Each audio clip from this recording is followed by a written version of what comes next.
आप देख रहे हैं पारी लाइव इंडिया। नमस्कार दोस्तों, मैं एसएम पारी आपका दोस्त स्वागत करता हूं आपका आपके यूट्यूब चैनल पारी लाइव इंडिया में। दोस्तों, आज मैं आपको लखनऊ के एक ऐसी ऐतिहासिक इमारत के बारे में बताऊंगा और दिखाऊंगा जिसको देखा तो आपने कई बार होगा, लेकिन उसके कुछ ऐसे अनछुए पहलू जो आज तक आपने नहीं सुने होंगे और ना ही देखे होंगे। आइए देखते हैं एक खास रिपोर्ट।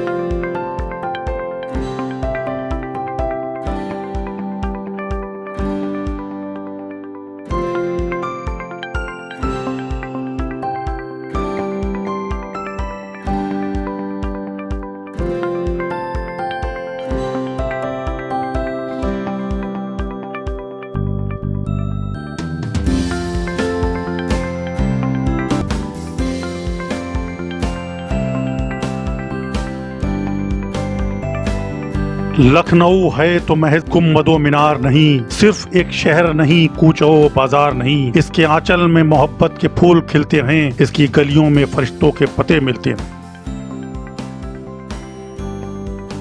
नवाबीन शहर लखनऊ के बारे में क्या खूब कहा है इतिहासकार योगेश परवीन जी ने। वाकई इस शहर की आबो हवा ऐसी है कि यहाँ पर आने वाला हर शख्स यहीं का होकर रह जाता है। लखनऊ का मशहूर आसफुद्दौला इमामबाड़ा, जिसे बड़ा इमामबाड़ा भी कहा जाता है, उसका निर्माण 1784 में नवाब आसफुद्दौला ने करवाया था। अकाल के समय में बनने वाली और अपने आप में अलग पहचान बनाने वाली ये इमारत 6 साल में बनकर तैयार हुई। इस इमारत को अगर तिलिस्मी इमारत कहा जाए तो ताज्जुब नहीं होगा। इससे तिलमिस की कई कहानियां जुड़ी हुई हैं। ये इमारत मुगल और राजपूत घरानों की बहुत खूबसूरत मिसाल है। इसकी सुंदरता देखते ही बनती है। ये आयताकार इमारत आज भी विश्व के लिए अजूबा है। इस इमामबाड़े के अंदर जो बड़ा हॉल है वो दुनिया का सबसे बड़ा हॉल है। और चौंकाने वाली बात तो यह है कि इसमें ना तो खंभे हैं और ना ही इसमें लकड़ी और लोहा लगा है। 163 फुट लंबे, 53 फुट चौड़े और 50 फुट ऊंचा यह हॉल कमानदार डाटों पर टिका है। आसफुद्दौला के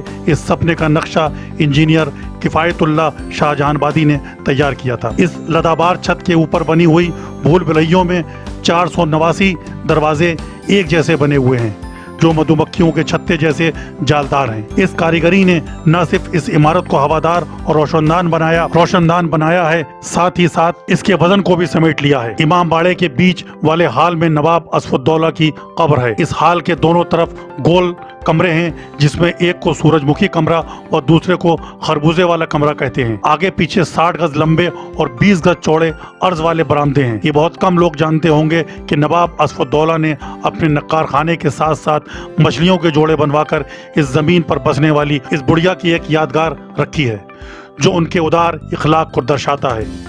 इमामबाड़े के सामने जीना दर जीना सहन है, जो तिरुपोलियों के साथ ही इसकी शान और शौकत को दुगना कर देते हैं।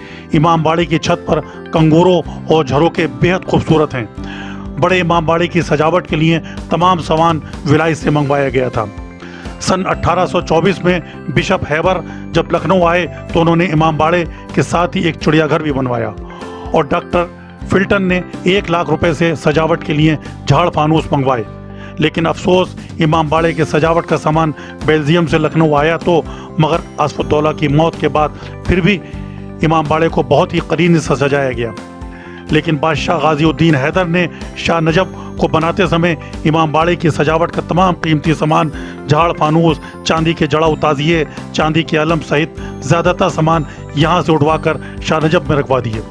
जबकि कहा जाता है कि बादशाह नसरुद्दीन हैदर ने अपने वक्त में इमामबाड़े के सहन को खूब संवारा था। अपने काल में नवाब आसफुद्दौला को एक बेहद नर्म मिजाज बादशाह कहा गया है।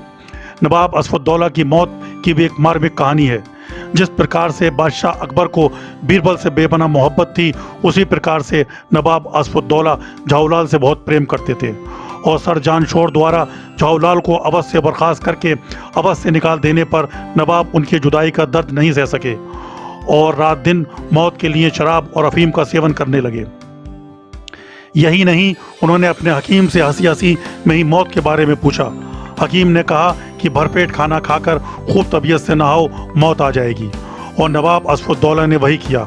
भरपेट खाना खाते और चुपचाप दरिया गोमती में घंटों नहाते थे और इस तरह मर्ज ने वो कर दिखाया और वो जालोदर बीमारी से पीड़ित हो गए।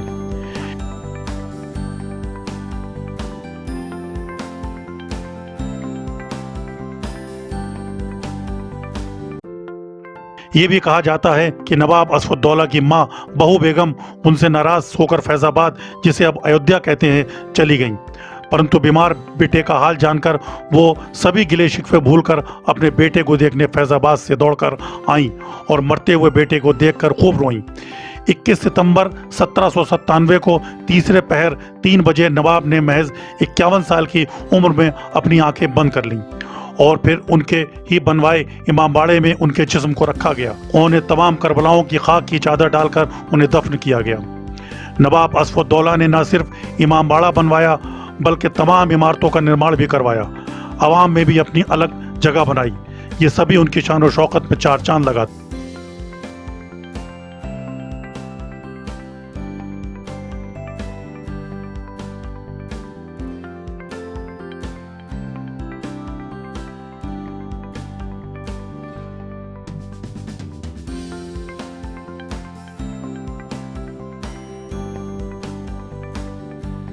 तो देखा दोस्तों आपने, ये थी हमारी असफुद्दौला इमामबाड़े पर बनी एक खास रिपोर्ट, जिसमें हमने नवाब असफुद्दौला के जीवन व इमामबाड़े के तमाम छोटे बड़े पहलुओं से आपको रूबरू कराया। अब लेता हूँ आपसे विदा, फिर मिलूंगा कुछ नई जानकारियों के साथ। आपने यदि अभी तक हमारा चैनल सब्सक्राइब नहीं किया है तो सब्सक्राइब के साथ साथ लाइक शेयर भी करें, साथ ही बेल आइकन भी दबाएं और क्लिक भी करें, जिससे हमारी हर आने वाली वीडियो की जानकारी आप तक पहुँचती रहे। नमस्कार। इस वीडियो में दिए गए तत्व डॉक्टर योगेश परवीन की पुस्तक लखनऊ नामा से भी लिए गए हैं। हम उन्हें धन्यवाद देते हैं।